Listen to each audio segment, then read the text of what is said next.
ሽማግሌዎች ሳትደክሙ ወጣቶች ሕይወታችሁን ሳትሳሱ ከእናንተ ጎን እንታገላለን ብላችሁ እናንተ የመልኪት የሰኝትና የዋግራ የክትክት ልንታገለን ከጎናችሁ ነን ብላችሁ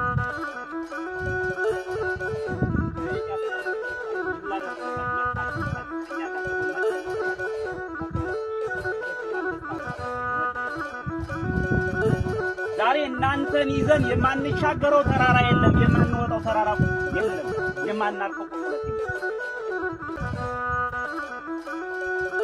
በውስን ሰው ጀምረናል። ዛሬ ደረጃ ደርሰናል።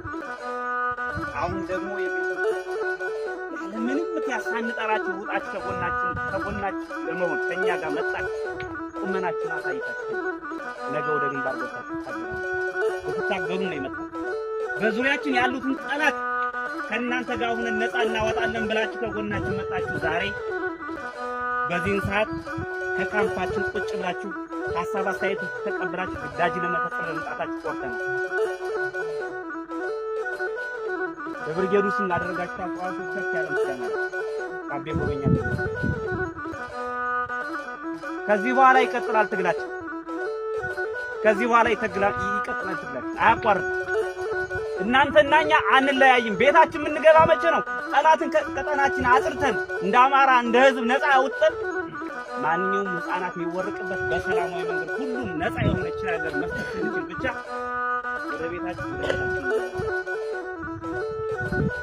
መሳሪያችን የገዛ ነው ለጠላት ብለን ላሰብነው ኃይል ብቻ ነው።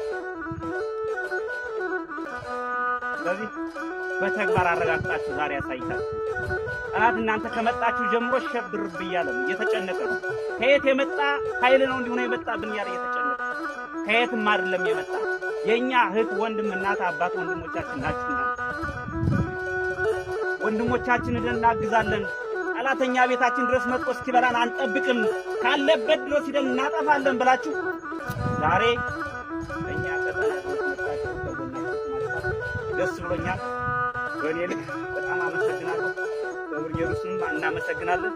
ቀጣይ መድረኩን ለመቶ አለቃ ይሆን ፋኖ የአማራ ፋኖ በጎጃም የጎጃም አገው ክፍለ ጦር ምክትል የጦር አዛዥ ለመረፍበት ተጋብዞ በእኔ በኩል ጨርሻለሁ።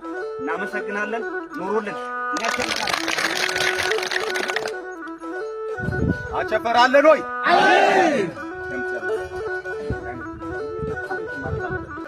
አጨፈር አለን ወይ? ዳንጂ ደግ አድርገህ መሳሪያ ወደ አለን ወይ?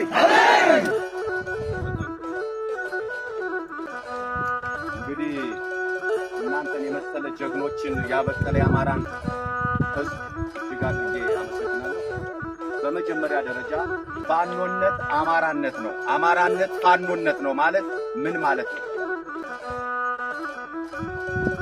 አማራ ከጥንት ጀምሮ ከናጼ ምኒልክ ከናጼ ቴዎድሮስ ጀምሮ ከናጼ ኃይለ ሥላሴ ጀምሮ የኢትዮጵያን ሀገር ዋልታና መከታ ሆኖ በራሱ ስንቅ፣ በራሱ ሀብት፣ በራሱ መሳሪያ፣ በራሱ ጥይት ይችን ሀገር ዋልታና ማገር አድርጎ ሲጠብቅ የነበረ ምርጥ የጀግና ስም ነው ፋኖ ማለት። ያ መገለጫው የማን ነው? ያ ፋኖነት የአማራ ሕዝብ።